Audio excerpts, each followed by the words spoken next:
afternoon. Good afternoon for those of us who are joining from the Zoom class. I want to welcome you to the second phase of our training today. My name is Solomon Everest, and I'm one of you. If you've not had this, please try and make sure you buy one, okay? Buy this one. This one is even very affordable. Get a service stick for yourself. It will help improve your production. It will help improve your work, okay? Yeah, so you won't know how helpful it will become until you buy it or you start using it. There are different ones in the market. This one is about 3,000 or 4,000. There's a one for 10, 15, 20, 60. Invest in yourself. Just get it. It's very important. Selfie stick. Yeah, it has a stand. I'll prefer you get a one that is much better because I'm changing this one. But get anyone you can lay your hands and you go around with it because it is your working tools. Talking about working tools for a realtor, your smartphones. Your smartphone, number one. Your selfie stick. Number two. Your earpiece for WhatsApp calls or voice calls because your clients will be trying to reach out to you and you don't want all of those noise. Probably you're in a Keke Marwa and then they are shouting, hey, Ojo Elegba. Use this. It will save you a lot of stress. Then inside of your phone, you should have apps like Canva. Please download Canva. InShot, production. I know today is not technology that drives sales, so I just want to let you know this. I won't go deep into them. So you should have all of your tools with you. I heard when Mr. Yadek told you all to do selfie videos and all of that, and even asked you to post immediately. Yeah, there's a reason for that. So our class today, can we have it on the projector? Our class today,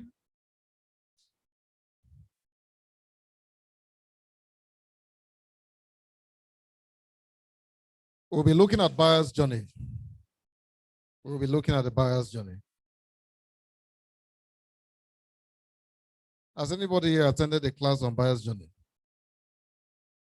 Okay, thank you.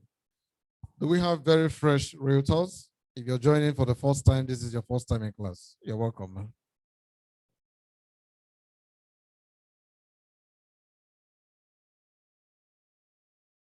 Buyer's journey. Everything we teach in our REMS Academy is tied around how you can excel as a realtor. We're trying not to waste time. We're trying to cut out information that you can easily get by yourself. So we're focusing on the information that we ourselves use as people from different career paths and from different experience level. So that is the elements you'll find all through our REMS Academy. We're very direct to the point. We don't want to bore you with a whole lot of theories and all of that. But it is always good to have this type of academy. There's a difference between when you're training somebody and when you're inspiring somebody. We inspire and then we train. So there are still definitions we still need to go through and understand. Now, there are tools, there are strategies that you implement, but because you don't know you're doing the right thing, you may get discouraged. Let's say you're handling a client, and at the end of the day, you think you don't know what you're doing. You don't understand what you're doing. If you don't understand the reason and how, and the process involving yourself with interacting with a client, you may look down on the effort of what you're doing. Now, that is where buyer's journey comes in. Buyer's journey helps you to understand the stages that you go through, the stages that you and your clients go through before you get to the point of sales. So let's look at what it is. Now, before we talk about the definition of buyer's journey is an integral part of what we call inbound methodology. In general, in digital marketing, you just did digital marketing, right? That is just a brief summary class or master class on digital marketing. Deep down into digital marketing, we have what we call content marketing. And inside of content marketing, we have the inbound and outbound methodology. Inside the inbound methodology, that is where you will find the buyer's journey. Inbound methodology, what that grammar means is a way of you selling to somebody without you really selling to the person. Setting up an automatic means of driving clients to you. Instead of going to, the normal thing is you go after clients, right? But inbound methodology under content marketing teaches you how to draw clients to yourself. That is a kind of reverse sales. So buyer's journey is part of inbound methodology. It entails the stages which you go through before you sales or get a client to pay for your product or service. Now, buyer's journey simply describes the process buyers or investors go through to become aware or informed, carry out considerations and evaluations, and then make a decision to purchase your real estate product or service. A typical example of what buyer's journey is, from the process of you hearing over the radio about what is the popular product that is always announced on the radio that we need. Star 444 pin ash. Beautiful. Now that was the buyer's journey for you. Now the company Airtel, they keep announcing or doing their ads, star 444 pin ash and all of that. Now when you listen to this, you get aware. Okay, they are not selling to you. They don't want you to buy immediately, but they want you to know that, see, you can actually do this to get this. Now, when you hear that advert, the next thing is you're thinking of, should I try it or should I not try it? At some point, you see another banner, star 444. You see yourself trying it because you've seen it multiple times. Now, from the point when you saw or heard about it to the point when you decided to try out the code or to buy the product. That is what we're about to dissect in this class, buyer's journey. The buyer's journey consists of 3-step processes. However, as of today, I'm going to talk about 5. Okay, because our class is very dynamic. We keep on expanding it based on the scope of what is the reality on ground. There are 5-step processes, but these are the 3 of those 5 major processes that are tied around the buyer's journey. We have what we call the awareness, the consideration stage, and the decision stage. Time you discuss with the client on your property or the property you want them to buy, this is what you go through. You create awareness. You push the client to what we call consideration, and then decision stage. I will explain all of this works. Now let's see the importance of the class. Why are you going through this class? This masterclass will provide you as a realtor or marketer a look at all of the stages of the buyer's journey from awareness to decision to help you understand what your buyers are doing and how they can help their buyers move from one stage of the sales cycle to the next via strategic content marketing. This class will help you move your client, which way you're discussing with them, you're explaining to them what the property is to the point where they get to buy. The next slide. Now let's talk about the awareness stage.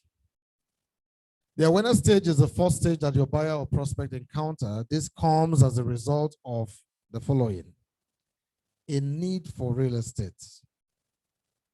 as a product of an enlightenment that have exposed the relevance of the need to own real estate. Remember, I'm trying to teach you reverse marketing, where a client chase after you, right? Now, what awareness stage means is that you have to position yourself by creating content, whether by adverts or by education, by class, by evangelizing, or whatever means.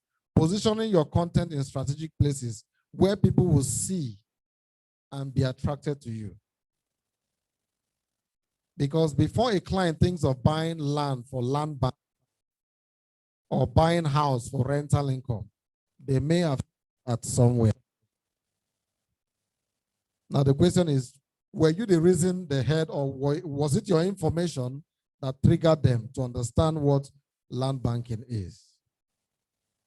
You know about bloggers. Now, do you know that as a real estate consultant, you can blog about real estate? Don't talk about properties you're selling. Just blog about the essential, how important real estate investment is. Don't just talk about, oh, there's land in Abramadesa. Discuss what real estate investment is as an article or a video. Post it on your Instagram or your Facebook and all of that. That is what we call awareness. You have just positioned yourself for awareness. So because you talked about rental income, you talked about land banking, and a client who doesn't know about real estate investment sees it for the first time, you have just given the client awareness. The next thing is, how can I reach out to this person to know more about real estate investment? So it's not just about you going to chase after clients. You need to start positioning yourself so that clients will come knocking on your door. So awareness comes as a need for real estate. You have to create that need. You see the way people buy properties in Lagos and Nigeria, it is because realtors are creating the need. We're telling people that now real estate is not about bragging rights. Real estate is an investment tool, an instrument to create wealth, generational wealth. What happens here in Lagos doesn't happen in some place, although it's creeping into some other parts of Nigeria, but it started from here. We are creating awareness that you can use real estate to create more money. Before, it used to be, I have 50 houses. They're not using it for anything. No, I don't want to put tenants. No, I'm a big man. But today, it's about how you can even go to Lekki. A lot of people who bought houses in Lekki scheme, what are they doing now? Converting it to shopping complexes, offices. They're now turning it towards a cash cow for cash flow. But before, it was about, I have 2 houses in Lekki. I have 3 in Banana Island. Now, people are turning their real estate assets to a money-making machine. That is a real MMM. So if you as a realtor will be part of the reason why somebody will see the need to invest in real estate, you are going to be good. You're going to convert sales. As a product of an enlightenment, what I'm trying to tell you here is that when a client listens to a radio program where they talked about real estate, or sees an advert where somebody saying, oh, come and buy a house with 500,000 initial deposit, you can spread payment, they get that radio jingle and all of that. The idea begins to come into their head. Now, there are 2 things. They may decide to follow up with a number, advertise on that, or they may further their investigation and research on how to buy houses with initial deposits of 500,000 or 1 million or so on and spread payments. So the awareness can come as enlightenment. That enlightenment can be an article you've written, the radio advert you've placed, the television advert you've placed, the Instagram, the Facebook adverts that you have placed. You create enlightenment to the populace about real estate investment, and then they want to know more. They start calling, calls start coming. Let's see the next slide. Now, when people get treated badly in a rented apartment, let's see another reason why somebody will want to invest and why you should open your antenna to grab clients. When people get treated badly in a rented apartment, it appears to be a cause of concern, and the solution becomes house ownership. Sometimes clients, they may not know about buying house or buying land until they get insulted by the landlord, or they've been complaining about plumbing issues in the house and the landlord has not answered them, or the landlord has sent them a quit notice before the expiration of their rent, and they are angry. At that point, they are angry. Are you positioned with your information that has been announcing and creating awareness that you can become a landlord in Ibejuleki for less than 11 million naira? If you're understanding what I'm trying to tell you, I'm giving you ideas of how you can advertise. So when you're advertising and you're putting your caption has to be targeting different people. It has to be targeting the person who already has, can buy more, make money out of it. It also has to target those who are embarrassed because they're in a rented apartment and they have the money. Is your landlord embarrassing you? You can own your own house with 11 million naira. Make an initial deposit of 4 million, spread balance in 12 months, Fairfield Apartments. So that also can create a need. This is still awareness stage. or through constant campaign from commercials and recommendation, people can come to the awareness of the need to invest in real estate for cash flow or to become their own home owner. Can we see the two scenarios here? Eviction notice or advertisement. If you look at the picture, that is what it depicts. It will shock you that some people don't know about real estate investment. You may think people know because you know. Until you put up advert and somebody is asking you, this real estate investment, what is it about? Is it MMM? Is it if I put 500,000, you will be paying me 50,000 every day? You see, there are people who don't know about it. And your job is to position yourself for awareness. Make sure you're talking about it, not just selling a particular product. Sell products, yes, but always generalize information, publicity on real estate investment so that you can target the different scenarios. Awareness stage. At this stage, a buyer who is an unsatisfied, a new couple, you know, as a real estate consultant, you can target couples, maybe a young man, a bachelor who has been staying in a one-bedroom studio apartment, and now he just married. Of course, there's a need for home expansion, right? You can also target your article around why a young man who is about to get married should buy his own two-bedroom apartment.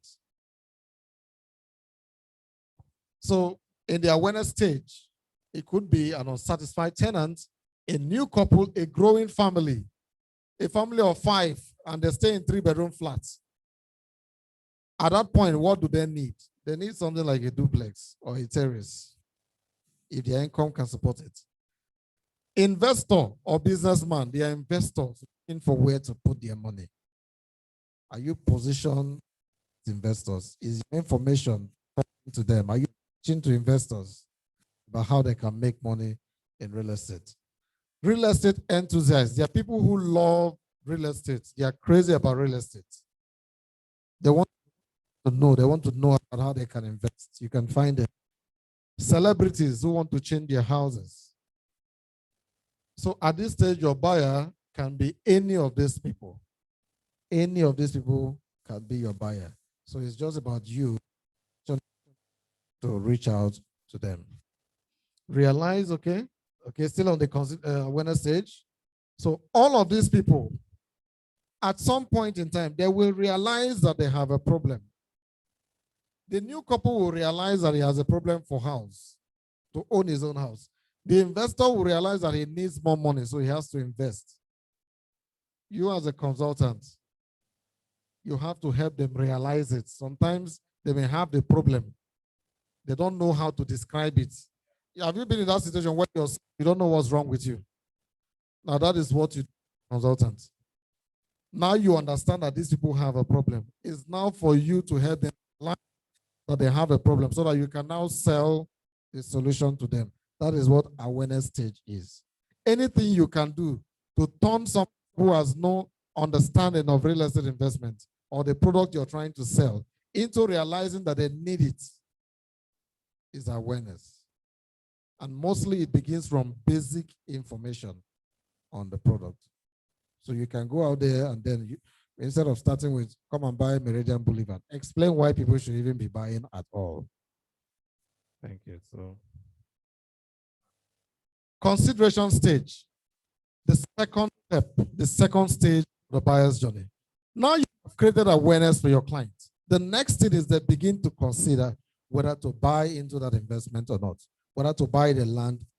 They begin to think of, oh, should I buy? Do I have the money? Can I afford it? Will it be useful for me in the next 10 years, 20 years, and so on? So at this stage, the buyer's journey, your prospect is aware of his or her need.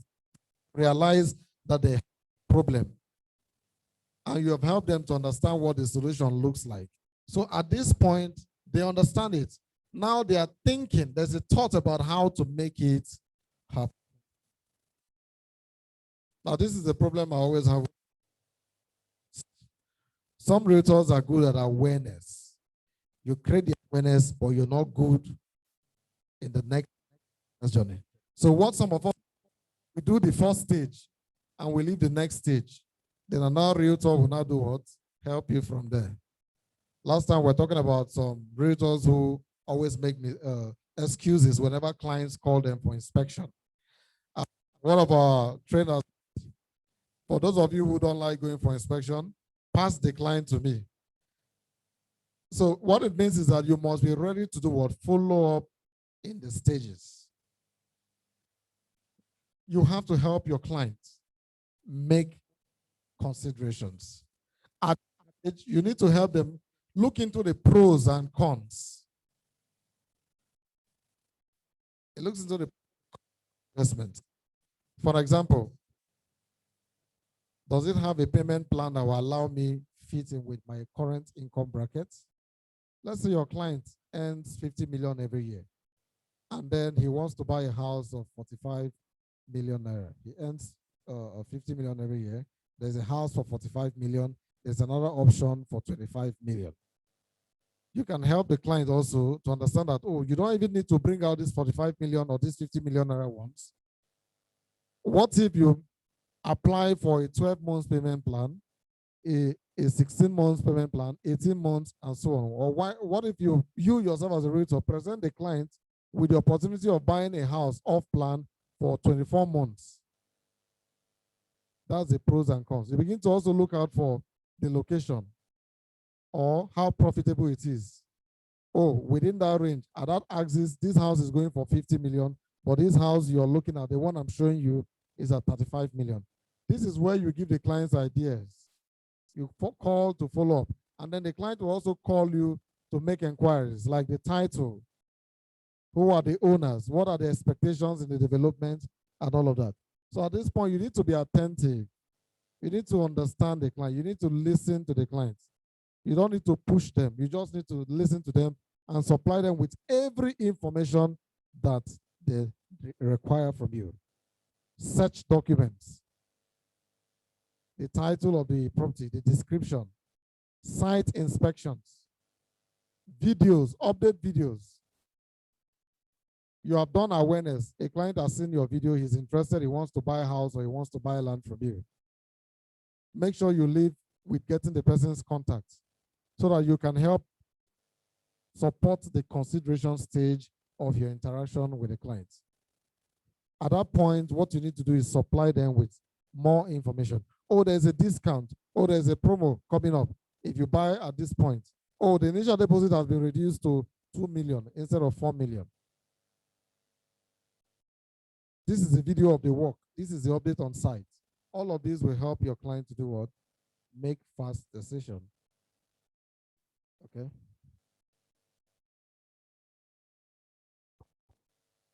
Add more details on the consideration stage. One, your client is looking at the possibility.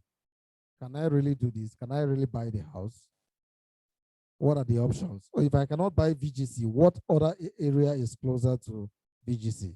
If my money cannot get up to the houses in VGC, what other option? What's the possibility that this client can buy it? Is the payment plan conducive, comfortable, convenient? Their current financial status. They also look at what they are worth at the time. How long it will take to get it done? How long will it take to pay? Whom to meet to get the best? Now, this is the problem about decision, about consideration stage. Sometimes if you're not sufficient enough, if you put yourself like an authority that can provide the relevant information the client needs to make that decision, they will go to somebody else.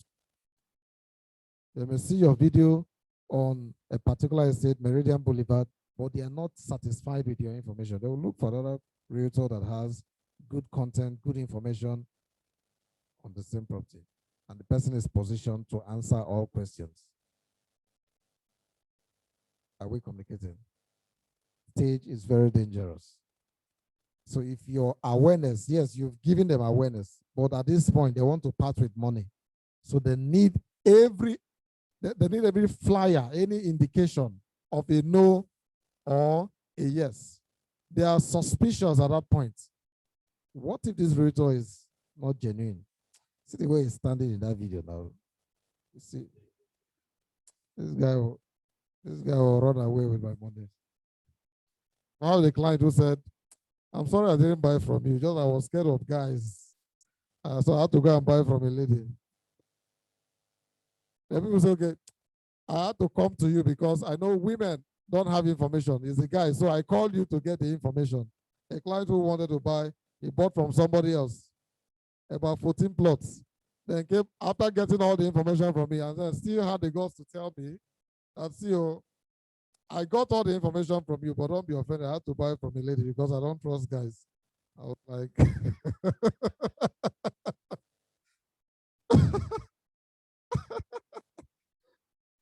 so what happened is that I was too good in the awareness stage. And I was not good for the decision and the consideration stage. The money, you see that perception. Yeah, there are times when it's not entirely your fault.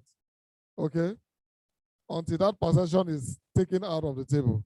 But I'm only trying to tell you that a client can begin awareness with you and not end up with you. So decision making is very critical. Whom to meet to get the best of the solution to their real estate need. It always comes in. Effects on their other needs. They also think about, oh, if I buy this house, will it affect my business, my family, school fees is coming, and all of that. Oh, at the wake of school fees, you're pushing your client to come and buy a property. So you don't need to, you see, that's why in our game, the game of marketing, you need to sell as if you're not selling. So that you don't sell on the wrong time and somebody, yeah, because you're trying to push the person and the person has some other emergencies. So you need to psychologically, find out when is the right time to really push a discussion. Does the solution worth it? They also ask themselves, does it worth it for me to buy a house in Banana Island for 500 million or 1 billion when I can use 200 million to buy 4 houses in Shangotedo? So they think of all of this. So if you are of authority to supply the information and you happen to, follow up with follow-up videos, reach out to them one way or the other, and then you pray.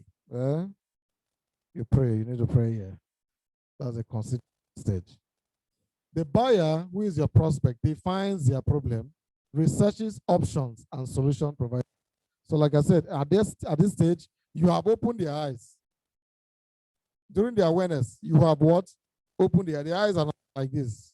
In fact, I want to even ask you, some people can be very ambitious. They're like, let me even go directly to the company.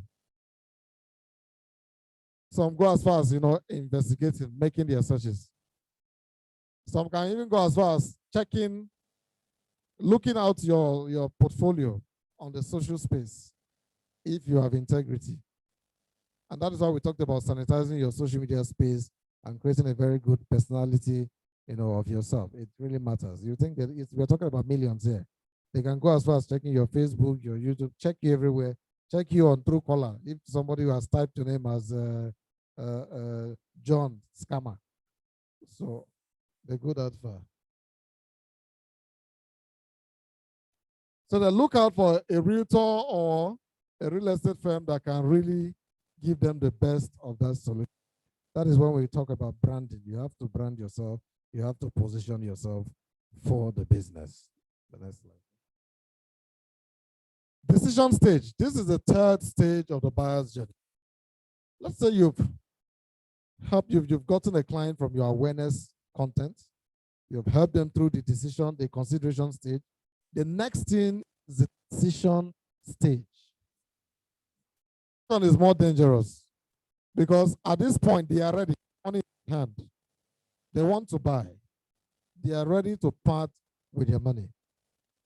Any second thought can either make them withdraw or push it to somebody else. Your client is ready to buy land from you. He has seen the estate. He has filled the form. And somebody now comes and say, hey, no, buy you. He threw the opinion out. Or a friend walked in and said, from there, I have somebody who can. And probably what you're selling is the best. But because the client is ready and the friend of the client or whoever, the third party, is seeing that readiness and wants the money, they are thinking about how that money can come to them and not the value. So they may even end up misleading the client to buy the wrong product. Are we communicating? So at this stage of the buyer's journey, your prospect has now decided on the solution they want, the strategy, the approach. They are ready. They fill the form. Of course, I like to churn out, like I said, most of these trainings are out of our own personal experiences and all of that. I've been in this position. I've helped out from the awareness stage to the consideration stage, inspection. And inspection is part of this process. Inspection is in between the consideration, okay, and all of that. Now, at the final stage, I've sent the form, they filled the form, they've sent it back to me, they're ready to pay, and then they said, okay, one of my cousin, who is an engineer, will come to inspect the site. I hooked up with a cousin, we're discussing, he said he's an architect, and then a lawyer, all of those stuffs. And then we go to the point that the person was like, I don't like this, or this. The next thing is, that was it. Then the countenance of the client begins to change. So anything can happen at that decision stage where they have the money at hand and then the third party comes in. So these are the things you don't want. And that is why you must be ready for everything. At the decision stage, your client is ready to pay. So you must try and do whatever that is necessary to make the process seamless, like providing them with a form, providing them with the payment details, everything that they need. There have been cases, success stories that I always share whenever I talk about buyer's journey. When I had a client who to buy, I did. We had an appointment by 6. In fact, the night I got a call. He told me, "Oh, yes, I know I was supposed to follow you to buy land from you, but I just bought from some." However, can we pay half? Yeah, why not? Pay half. You must pay half. The company must agree. And then we had the appointment for 6 o'clock. I left home around 6 o'clock. I had to go to all the possible areas that I felt we're going to close the deal. We're going to make the transfer or whatever. I went to the shopping complex where we have majority of all the banks. And I picked all the numbers. Since the coronavirus pandemic, you always get numbers, tally or so before you enter. I was the first person I got. I had to reach out to all the security guys. They say, I'm here, I'm the first person, give me number. Now remember me, I'm coming, I'm going to Aja. If I come, I hope you know me. They say, yes, I will know you. I also picked up transfer forms, the ones I could get. And then still waited for the client. The client delayed for about 3 hours, but we still had to wait. So because you're waiting for a client who you are sure this person will buy, even if it takes 2 hours, you have to wait. It's part of the business. So when we met, we started talking, we went to the site. When we finished the inspection, we came out, the traffic was very high. I was looking at the time. You remember I said decision stage is critical. Anything can happen. The client, you've gone through awareness, you've gone through consideration, you are now in the decision stage. Oh, I took him to a restaurant because he said he was hungry. I said, confess. Breakfast is not a problem. If I'm going for breakfast, we had breakfast. They are making calls and there. Hey, as these ones, where are these people coming from? And he was throwing opinions too. I want to buy land here. How do you think about it? Call. We're doing that. Then he became busy with his business. He was busy taking calls and replying messages and all of that. I was looking at the traffic at ShopRite. The traffic was building up. And that period, we do have terrible traffic by ShopRite. You know what I did? I said, sir, let me drive you. By calculation, I'm trying to make the process seamless. Because anything, probably if we leave there at his own time, we may get to the bank by a time where we cannot even go in with the crowd and all of that. What happens? And he tells you, okay, now tomorrow. It is when you see him that tomorrow, because I know how hard it was to get that appointment. Some clients can be very busy that pulling them out of their work. Yes, the investment is their investment. Remember we said some people have problems, but they don't know. You make them realize that they have a problem, and then you have a solution to the problem. Sometimes you have to force that solution to them. They will benefit, they will see the relevance whenever they become conscious. and out of the distraction of their business. I know this person was busy, and the next thing was I jumped. He said, "Oh, thank you." I jumped into the driver's side and I left. Battled with the traffic. When we got to getting to the complex, I was like, "Are you sure we will meet up with this bar? You know this queue?" I said, "Don't worry, I've already collected number. If I gave him form to start filling, I've already printed out the form for the estate.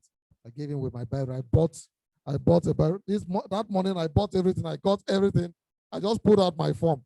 I had an envelope. He was, I said, "Don't worry, I have everything." He was filling the form. When we got to the complex, as it were, I don't just know what happened, but the first time I had to do one way, I didn't even know when I took it. Maybe I was overthinking the whole thing. And see the bank. See, I was just here. Look at the bank here. Somebody now said, "Okay, go back."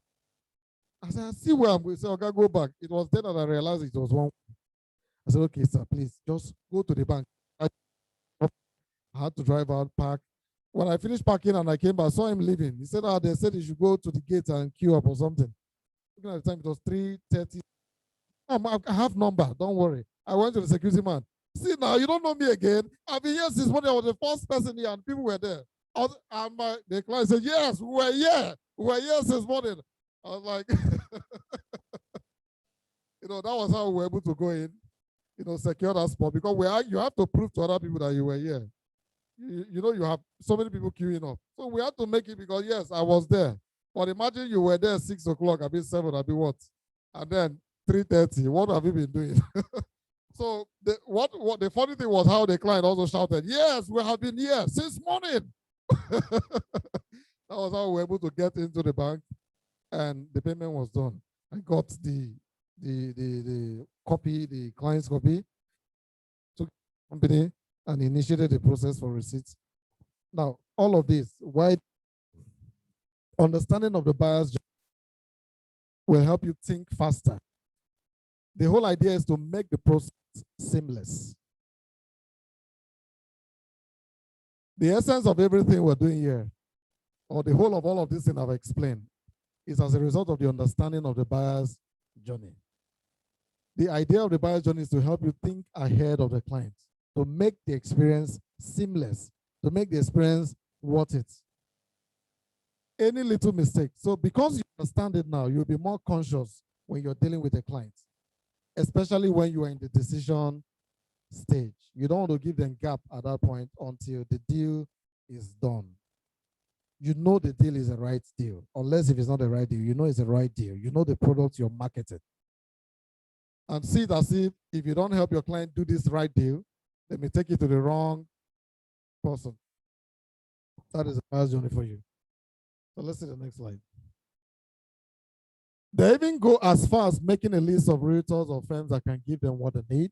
This list go through some kind of scrutiny until they identify the best man for the job from their research or recommendation.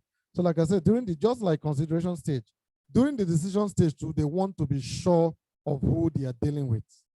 Is this person reputable? Is this person's character questionable? Probably in your WhatsApp, you're uploading picture of how you are drinking beer with your mens, as they will call it.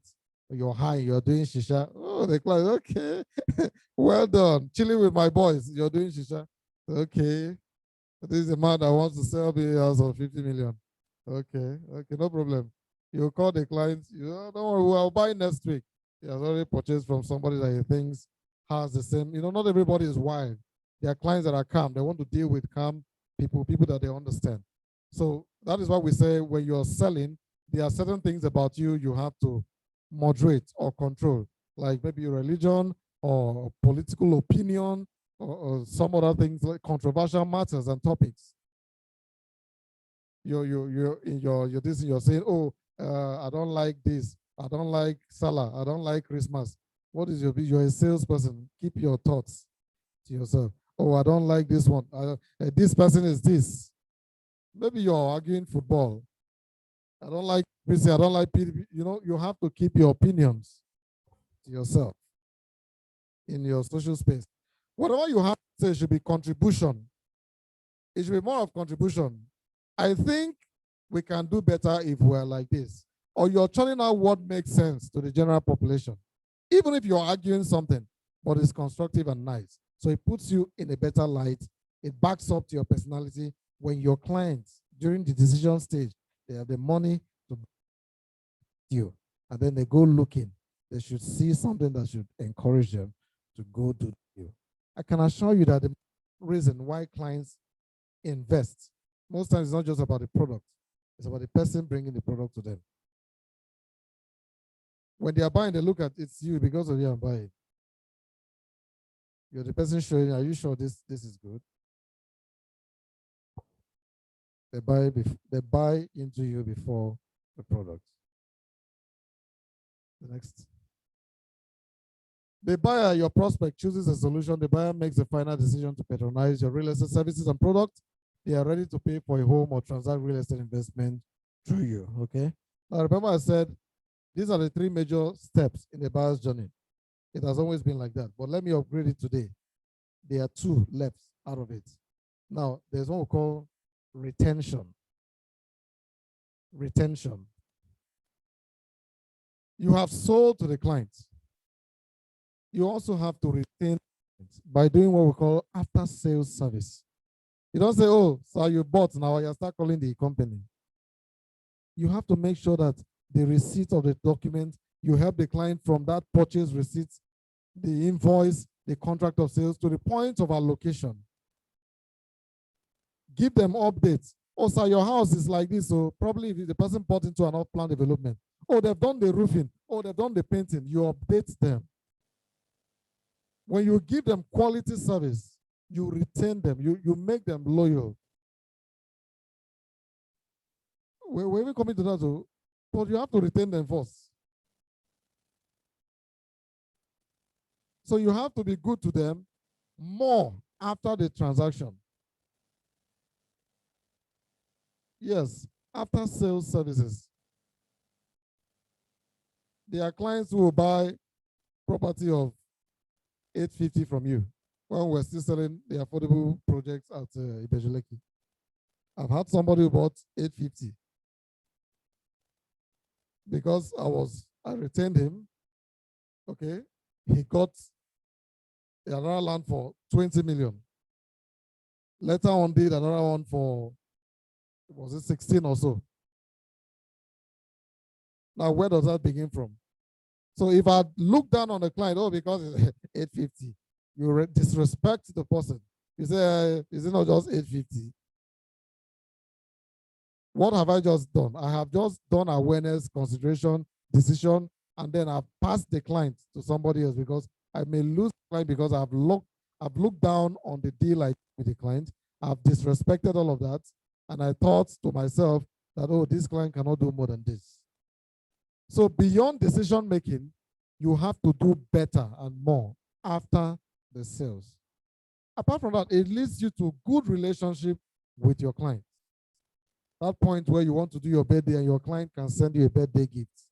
That is the point you should look towards. Building real relationship with your clients. So you retain them, gift them during Christmas. You can send hamper. Business. Do word for loyalty. You appreciate your clients for what they've done. And you retain them. The next thing is what we call advocacy. That is the fifth of the Bible. Advocacy. Remember, when you retain them, just like you said, they do what we call repeat business. You've helped them to purchase. You've given them after sales service. You retain them and they buy back from you. They keep patronizing you. That is what we call repeat business. And that is the best form of marketing. When a client that you have attended to can do what? Patronize you over and over and over again. It is the cheapest. We all know new customers cost a whole lot. Time, resources, money, and all of that. So the one that you've seen, the one that God has blessed you with, you cannot disrespect it. You cannot disrespect that person, that client, that opportunity. You have to retain them for repeat business in case they want to invest in the nearest future. Now, advocacy stage is about your clients. Talk about you. When you make them happy, when you have retained them, you have their loyalty. Talk to their friends, they can talk to their family. If they're in a discussion when somebody's talking about buying land, say, who do you want? No, no, no. It's not Solomon, don't buy. It's not Bobby. Don't buy. No, no, no. Call my guy. I have my guy.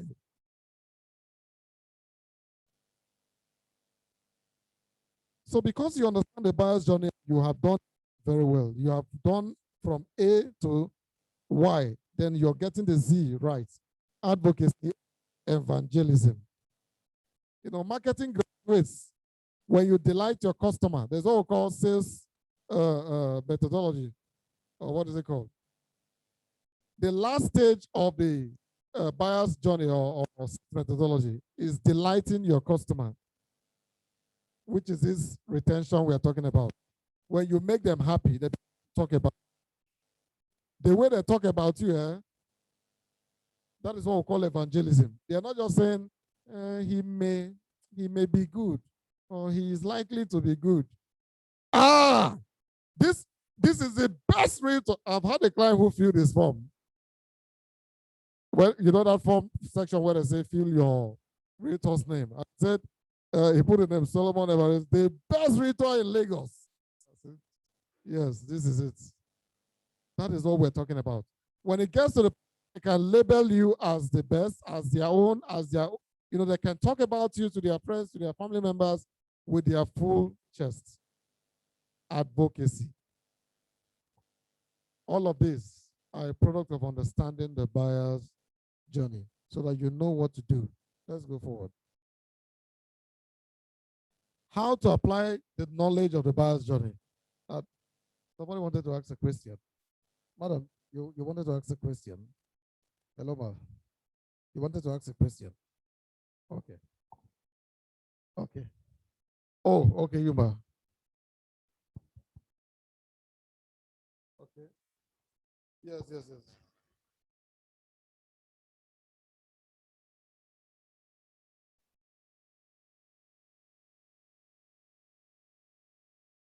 It's important to you can get a lawyer for yourself, a lawyer you work with. But in most cases, they want to work with your lawyer. Now, most times, when they will ask you for your own lawyer, is when they have come to trust you and then they need some other legal works. Now, let me let you know something. I don't get scared when a client says, I'm sending my lawyer over. My last 2 or 3 months deal, yes, the lawyer came, even came with some developers. You get, at the end of the day, it was even the client that was like, if I don't need my lawyer, anyone I want to do, I now understand and trust you. Now, why is that? Because it gets to a point where a realtor positions himself as somebody who knows, as a guru, and you do your own due diligence. If they do the first one and they like it, they trust it, then they have no doubts. Subsequent deals, they don't need their lawyers unless there's something technical. Then they can now bring in a lawyer. They need to trust you first. It's like meeting somebody for the first time, and a certain challenge like that gives you your honor fast and very quickly. So when I said they are bringing their lawyer, once you've done you know yourself, you know your property, the property you're marketing, you have no fears. When the lawyer comes and do their own assessment, you can even send them your own assessment from your own lawyer. Are you getting the point? Send their lawyer, the lawyer, their own report. Send your own assessment from your lawyer, from your own surveyor. I have a surveyor. So again, don't worry, for those of you who are just, you happen where you can get this survey. If you have a friend who is a surveyor or somebody you can pay, I do my own results. Okay, I can send this is what I've gotten from my own. If they will tell them the property is clean. Some lawyers will come and tell you, see, to put that you allow yourself to be tested. I like to be tested. Okay, beyond when you first test, it's going to be a very good ride between you and the client. But if you're scared of lawyer, apprehensive, oh, lawyer, allow them to do their work. Client needs to be sure. Okay? You're welcome. Man. How to apply the knowledge of the buyer's journey. All of these things I've said. There's what we call, okay, still in the content marketing and going with the buyer's journey. We have this. This is what happens all through the buyer's journey. You attract. Remember, we're talking about reverse sales here. You want to magnet people to you, right? You have to attract people before you talk about converting them, closing the deal. And the last stage is what? Delight. Make them love the deal and the transaction, then they begin to like you. Under attraction, when you're trying to, people you're trying to attract, they are called suspects. You're not even sure about them. They are passers-by. You're not sure whether they will buy. You have written a beautiful article and posted in your blog about real estate investment in Lagos, in Nigeria, in Abuja, Dubai, and all of that. They have read your blog. Then you have what we call to action, where a client have to enter their email address. Like you read through an article and you say, for more details, call this number or submit. There's a form saying submit email address, submit WhatsApp number. If you put that at the end of your article and they love the article, a suspect who has read your article can decide to reach out to you. From that point, they become prospects because they have shown interest. In a more technical digital marketing term, it is what we call sales funnel. You know how big a funnel is in the beginning. At this stage, your funnel is very big. You want to attract everybody. But as they begin to go down, they begin to squeeze down, get the real clients. That is what buyer's journey is about. You prospect. How do you prospect them? Your blog, your website, your press releases, your video, your social media. Hey, they will be like, who is this girl that's always dancing and talking about real estate? You want to know? Hey, MFK. The president of Real Estate Millionaires. People have come to know, oh, that lady, that woman, that lady. You can make yourself to let people know you for what you're doing in the industry. And when they know you, the next thing is they are attracted. They become prospects. You squeeze them down the sales funnel. And the next thing is conversion. So from prospects, they become visitors. They reach out to you, they mail you, they text you. Oh, I love the article. I'd like to invest when I come down to Nigeria and all of that. The next thing is, because you already have their information, they become what we call leads. Leads, you have something you have in your hand that you need to follow up with. Somebody has given you a lead to follow them. When they chat you up with their information, say you can always call me on this number, you can watch me pictures, they are now leads. They graduate from prospect visitors to the point they become leads. Lead means you now have a means to reach out to them. That is consideration stage. You begin to send them update videos, pictures, promo, this, that, happenings around the estate. Oh, they are expanding the Lekki Expressway. See the video here. Oh, the governor just signed off a project here. The airport is the deep sea port. You're updating the information because they provided you that information. A lot of people will see it, but it is those who subscribe that you're going to follow with. Maybe the information you sent out was not attractive enough to those people. You know, when you write your information, it filters people too. You begin to feel, not everybody will buy from you. You must know that. 10,000 people saw your post, but only 100. That is our. Because some persons may be interested, but they don't have the money.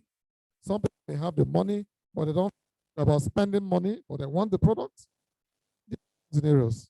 But what you want is a person who wants to spend, who likes the product, and who the product fits into very well. The next thing is, under the leads, you can send them emails, webinars, free trials, free inspections, virtual inspection.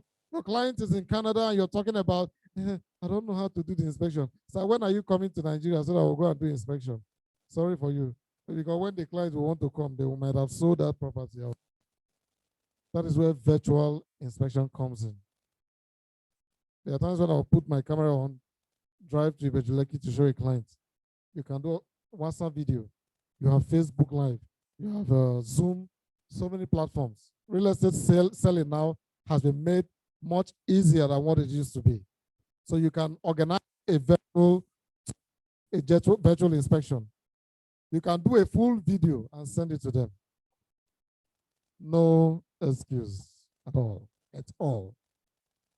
The next thing is you close them when they become leads and you send information to help them make consideration and they decide they pay. You have converted them. You have closed the deal. Once they pay, send you proof of payment, you have closed the deal, you're a deal closer. And remember I said after you close the deal, that is when you should do the most of the job. That's sales service. They become your customer. Customer. The follow-up now is helping them with customer support, premium content, allocation information, what is going on the site. Oh, we're doing allocation. They say you should come and build. Do all of those information. They want you to submit this, or this is the this is the after sales service. When you turn them to customers, look at the last thing here. This is what we call brand advocacy. Remember the 5th stage of the buyer's journey? Advocacy.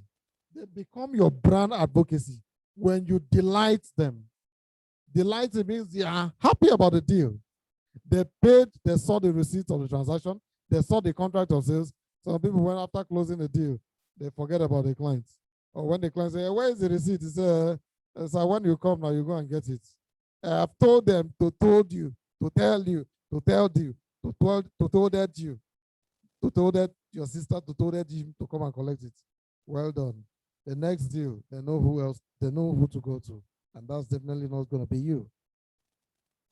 Even if your client is in Malaysia or Singapore or North Atlantica, DHL, UPS, you have so many delivery companies or package logistics firms that can go to those places. Take a package from Nigeria to the UK. You can afford to do that as an after sales service. And when you don't buy property from this guy, and the receipt will go DHL office, straight wherever I am. If that's the first time, where's the receipt? Bring the receipt today. I will stay and wait to even if it's sending. Now we've gotten to the stage that even the last how many not sent it to them. They are not worried anymore. They are not concerned. I've collected the receipts. I just need. And then the initial ones, they were like, send it to my brother. My brother is coming. He will call you. Now nobody's talking about sending it to my brother. You keep it. When I come to Nigeria, you can hand over these receipts. So it gets better when you know your job. You have to earn that respect. And that is where delighting comes in. Delight them. The next thing is they become a brand advocacy or advocate for your product, for your market. They market you to others. Next slide, please.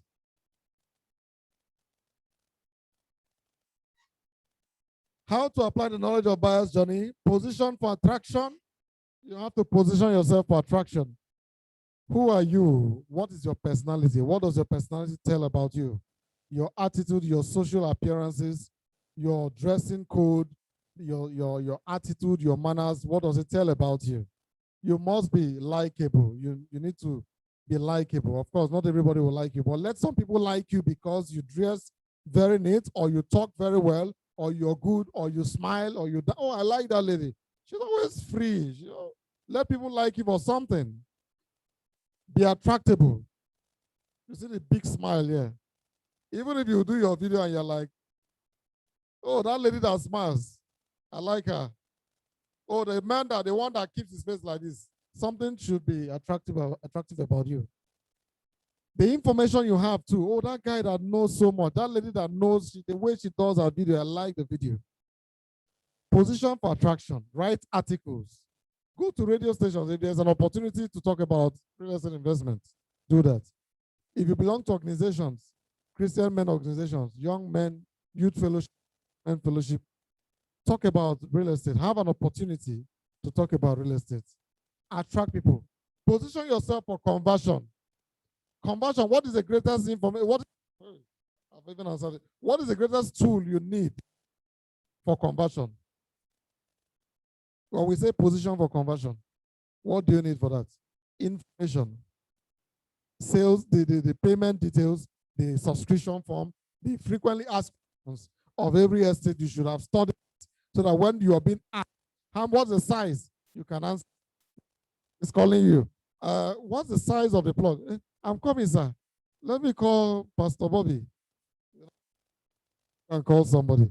Probably the Pastor Bobby calling is on a hot seat trying to call the clients. You say Pastor Bobby is not there, Rams, they are not. But all the information is on the question. So you have to equip yourself with those information. They are equal. The ones you don't know, you said, okay, so I'll just get back. Give me 5 minutes or 2 minutes. I'll get back to you. Let me check my portfolio. Let me check. But the major information like title, location, price, you should know them. Highlights, the neighborhood, the landmark, you should know them. So that is for somebody who is positioned for conversion. If you cannot tell some of these details, okay, as I think it used to be it's 12 million before, but why don't you just end the call and say your airtime finished and then you rush, get it out. So be positioned with information to convert. Position for closing. What is the information you need to close a deal? Well, at that point where the client says, okay, I'm ready, let's go from here. What do you need to send to them? Yes, the payment details, the subscription form. So be positioned for it. In my story, I told you about how I printed. I had to go to the bank, not just getting bank details. I had to secure the bank that the payment will be done. It is part of positioning for closing. I even had to drive the client to the bank, positioning for. So these are some of the skills you need. So I was thinking, what if I don't know how to drive? What would have happened? So you see that you need to learn how to drive, right? Sometimes it could be cake. Maybe you sent a cake and that cake is so nice that the client is like, okay, I want to buy it from you. So some life skills, some social skill sets will also help you in one way or the other. Position for repeat business. After sales business will help you position yourself for repeat business so that the clients can keep buying from you and then become your advocates. Next slide, sir.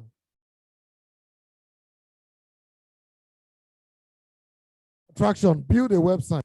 Now, if you have the budget, at some point, some of us don't even have a website. Not as if you can afford it, but because of the technique, the other tools we use, that technology that drives sales. We talked about some free tools you can use. Business listings. We have Google My Business. Google My Business, the free site you can use. You can list any amount of property you like.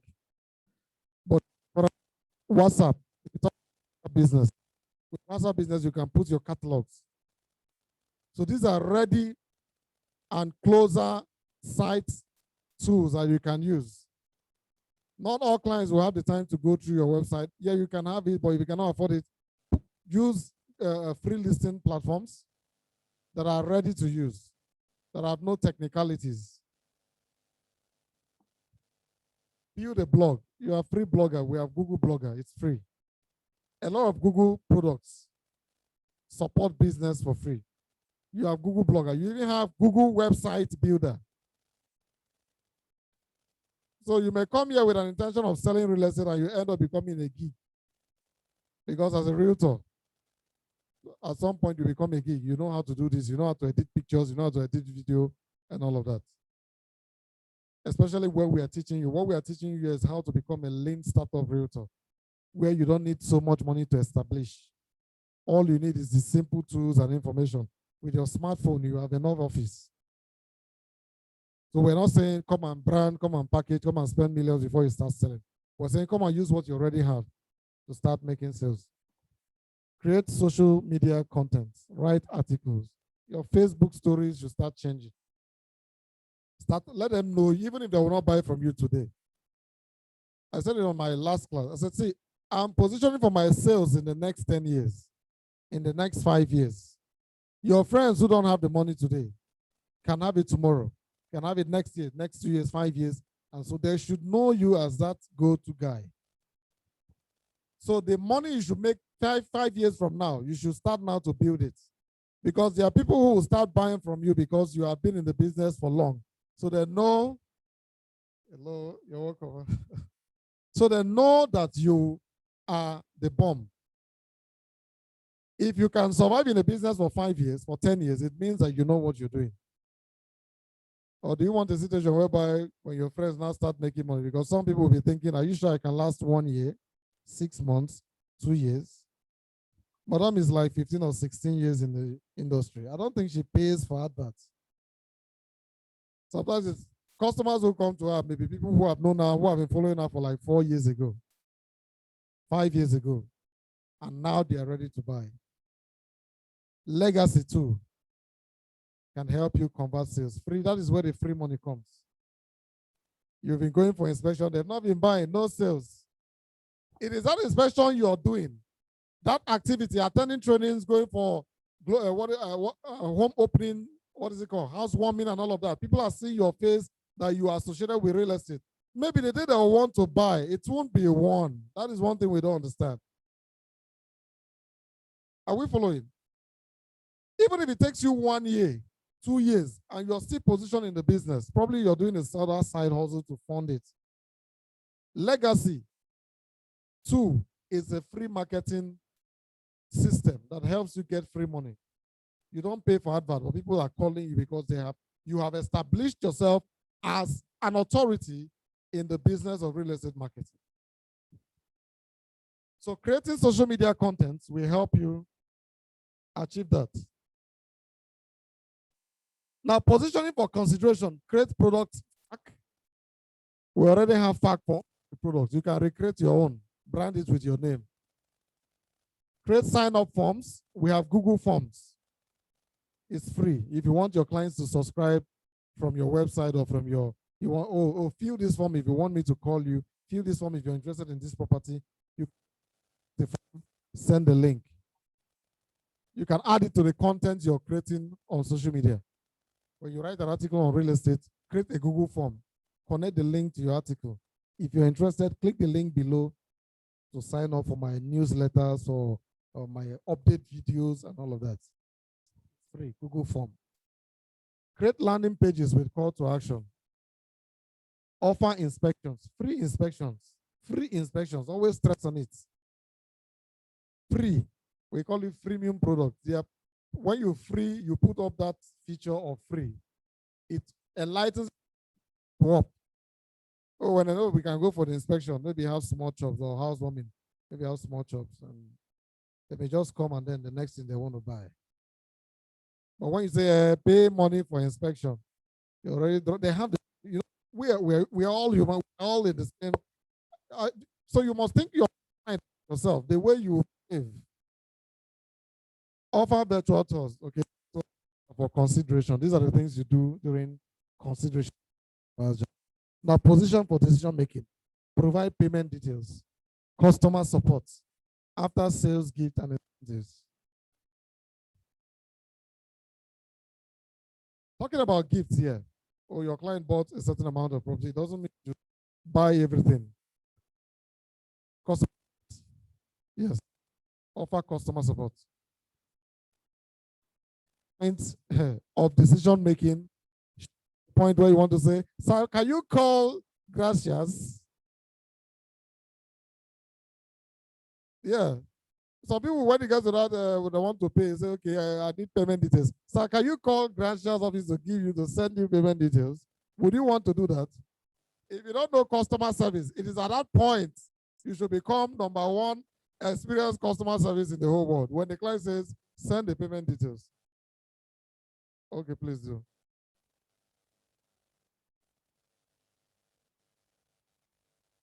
I had that experience when I was selling for EUC, just a plot of land. In fact, from the customer arrived at the Kota Shopping Complex, that's EUC's office. Okay, sorry. So he kept receiving. I had an experience of that with one of my clients. He arrived at one real estate company. As of your client, he was receiving calls from other realtors. So I kept praying until we arrived at the real estate property at Ibejuleki. He was still receiving calls. At a point,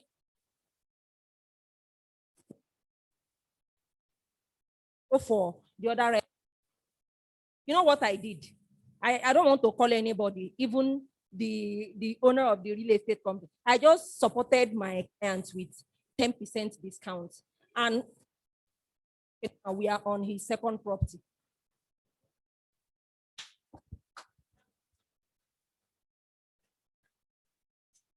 Thank you.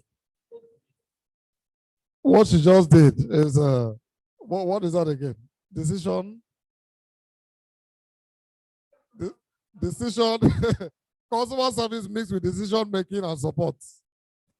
Because she really wanted that and seeing the pressure coming around. That was her lifeline. Either you phone a friend 50-50 or or 10%.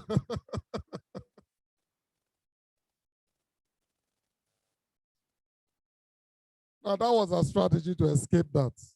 I'm happy that we are seeing these things are real, okay? And the lesson too is real. So that was a way of solving that problem. If you can do it, you do it. If you cannot do it, you know the customer. Yeah. Because they are, at that point,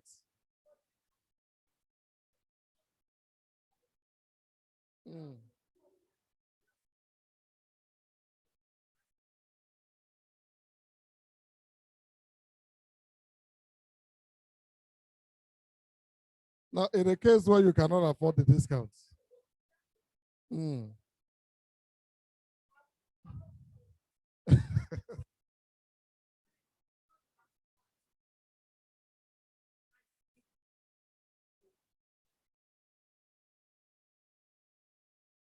of course, there are times where you may get absurd discount requests from a client where you just have to say no. Yes, there are times where you have to, and then there are clients who are suspicious of discounts.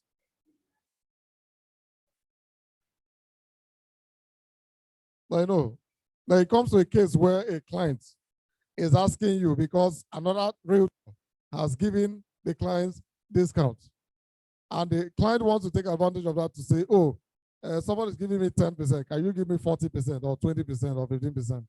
So you should know when to say no. It's very important. Saying no too is also a sales strategy that will help you. You see, that's the thing about marketing.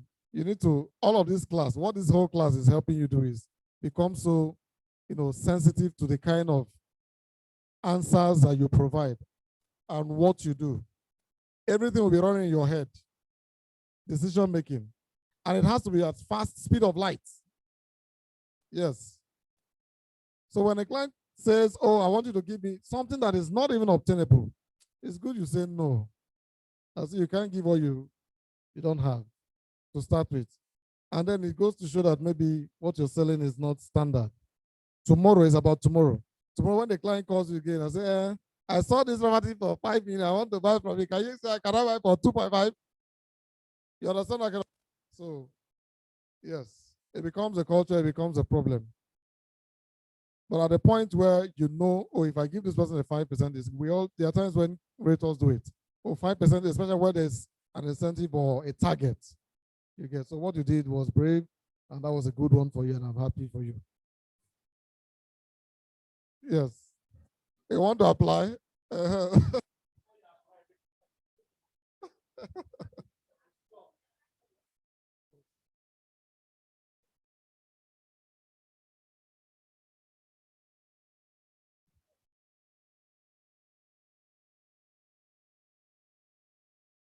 So you position for what? Decision making. Position for decision making, because at that point, that is the hot seat that every realtor wants to pass. Your client is ready to buy, and then calls are coming, offerings are coming, and a whole lot of that. So it's a normal thing. However, in all of this, there are times where you have to draw the line between modesty and then trying to make. Don't overdo things. Okay, it will affect the profession itself. Like when you tell a client, this property is sold for 10 million, but because you want to score that goal, you're telling the client less than what is the market value, but the property is 8 million. That is bad. Because all in the name of giving discount and all in the name of securing the bag. Okay, you're degrading your respect. So at some point, there are times where you have to say no to respect the authority that you command in the industry and to respect the industry itself. And that is why we always advise. There are things as a realtor you don't discuss with your clients, right? Especially your brokerage and all of that. It's very important. It's a professional job. It has its own professional pros and cons. Anybody who wants to know certain information should come and register like you and go through the process of it. So this is bad, and this is how you can start a transaction and end the transaction successfully by simply understanding the steps: awareness, consideration, decision, retention, and advocacy. Thank you, and time for questions.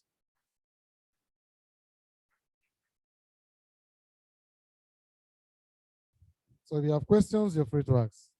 For those of us online, time for question. If you have questions, you can ask. Okay.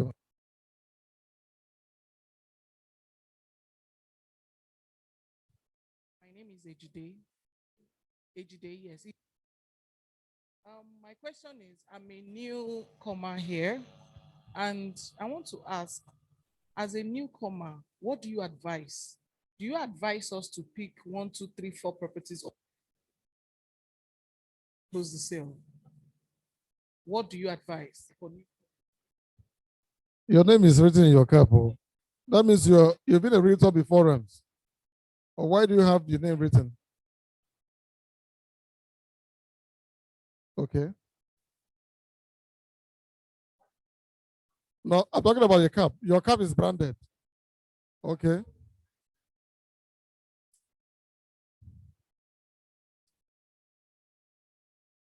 Awesome. See me talking. I don't even have a branded cap.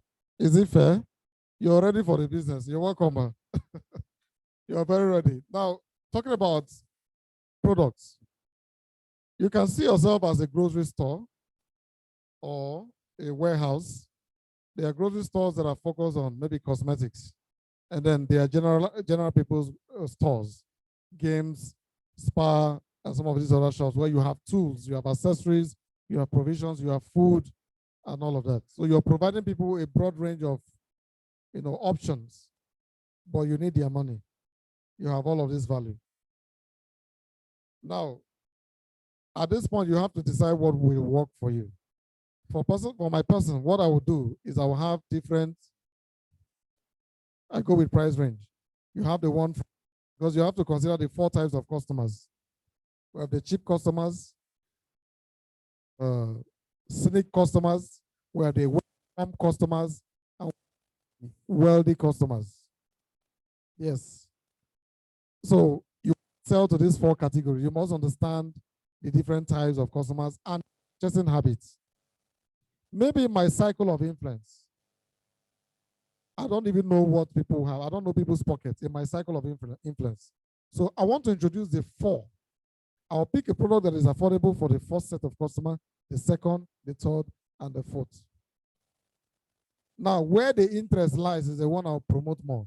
If people are buying number 2, I start pushing number 2. If people are buying number 3, I start pushing number 3. Or I can push all the 4 till I find out for myself which one people are more interested in. That will tell me my cycle of influence. I cannot be new and I don't have the network, and I promoting a property of 10 billion naira in my WhatsApp group, Banana Island property. And I'm sure probably, they may know somebody that knows somebody, but how many times does that happen? Yes, but if I put in properties within different ranges, so 100 million, 50 million, 20 million, 10, 5 million, 3.2, I must have one person in that cycle to start with. So the interest level will now tell me where people are buying more, and I focus there. It is also good to have varieties. You can focus on 2, 3, 4 products, but always put other ones. Let them show up while you focus on those 3. For example, I can keep doing videos of Romax Homes, VGC, all through this week, but I will also substitute other products that I want to sell. Maybe that is the one that I've sold, and because I've sold it, so I'm feeling like people will want to buy this. I have the morale. The money is still in my pocket. I have the morale to promote this one. But it shouldn't make you to look others, because if the trend is the one you need. So if you push them in the market, you're not a one, unless you're a realtor who land, then you start focusing on land. But I think you'll be leaving a lot of money on the table. So, but to answer your question, at least limit your products promotion to maybe 10, 1 to 10, but focus more on 4 core top selling. There are products that are top selling. And then there are products that when they come out new, they are hot, like Paragon. Everybody's, if you go to site every day, there are realtors doing videos on Paragon. You want to hammer on it. Now, why is that so? Let me tell you why you have to also prioritize and change your preference. Did you see what I just said now? Prioritize and change your preference. Even if this is the ones you like promoting, but there are times where you have to turn the table. Now, when we are promoting a particular product, it is important that all realtors are promoting it. So that when your clients see you with Paragon, they see Paragon here. Oh, there must be something about this. It begins to ring to them. And then they come back to you. I've seen your video. Meanwhile, they've seen other 10 videos of Paragon. But when you are isolated, only you're talking about Gypsum Estate. They say Gypsum. They check in Google. No word found. It is only you talking about Gypsum. Where is this about Gypsum from?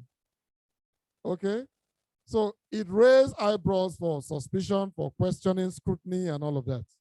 But when you say, oh, gratuities, or this one, and it's known, that is I think that's one of the spies that we use to sell property. So you may stick to a certain number, but always turn the table of preference. For your first time, throw all the cards on the table to see where the attention will fall. Okay.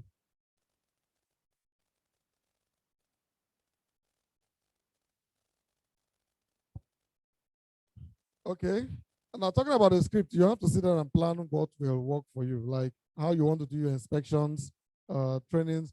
If this is how you form your script, like when I share my experience, Mr. Dekuzube shares his own, Pastor Bobby, Madam Esther, Sonia, as we share our experiences, you begin to say, oh, this is what worked for this person. If the president comes in and she will tell you, I want scripts. So the whole idea is, the difference will be, these are different people, but the reality and then the similarity is that they are successful or they have success stories to share. So there's no one size fits all script. You have to define that yourself. You have to learn and define it yourself.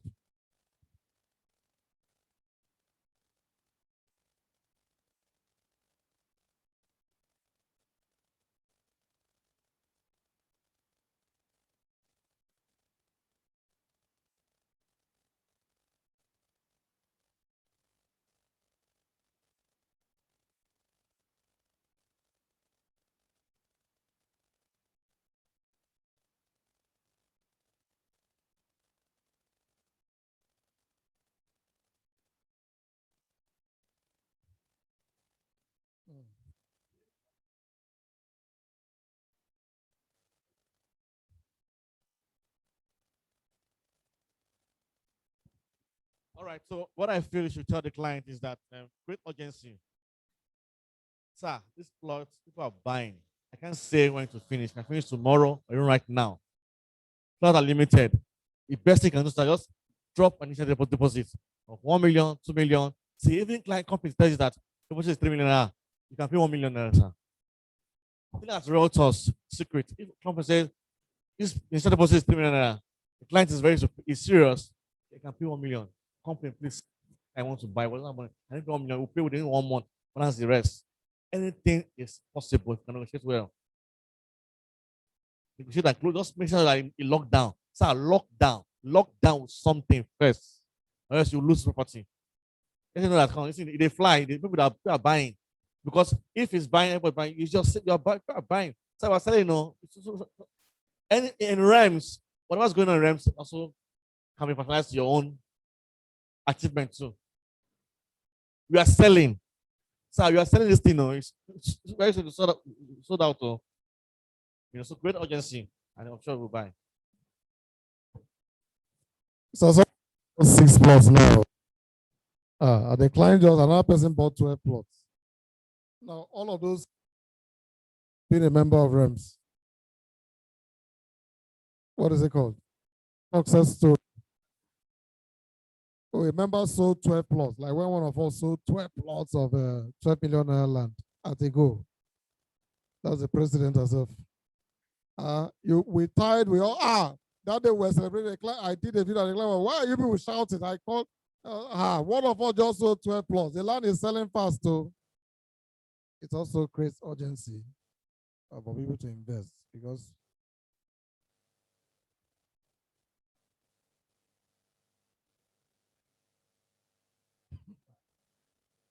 okay.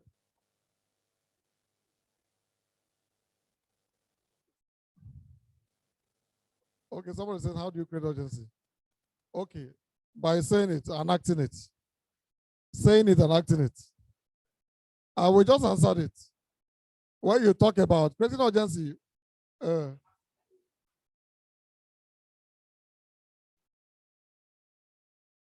went to efficacy to pick up my client. Nobody should say wrong. Always say wrong. I went to efficacy because you know when you create urgency sometimes in your life, it's like saying the sales is closing tomorrow and you know it is not closing tomorrow. No, I'm just saying. No, wait now. Sales is closing on the 15th. Close is closing on 15th. It's not. So I went to efficacy yesterday and I did a video, a picture. No, I took a picture of my contract of sales, and then I did like this. So I posted it on my status yesterday, and I said, the Maroko property selling out fast. This client just bought 2 plots. Two units of the 2-bedroom flat. Just went to pick up the documents, and I posted it. After posting it, let me show you. Let me tell you what I Now, I got the first person said, Marco, where is it, please? How much is it? They copied, you know how it is now from your status. The second person said, please call me tomorrow. I'm interested. I want to buy. Let's arrange for inspection. That's the creating of urgency that we're talking about. Do you understand? You have to say it and you have to act it. Okay. Okay.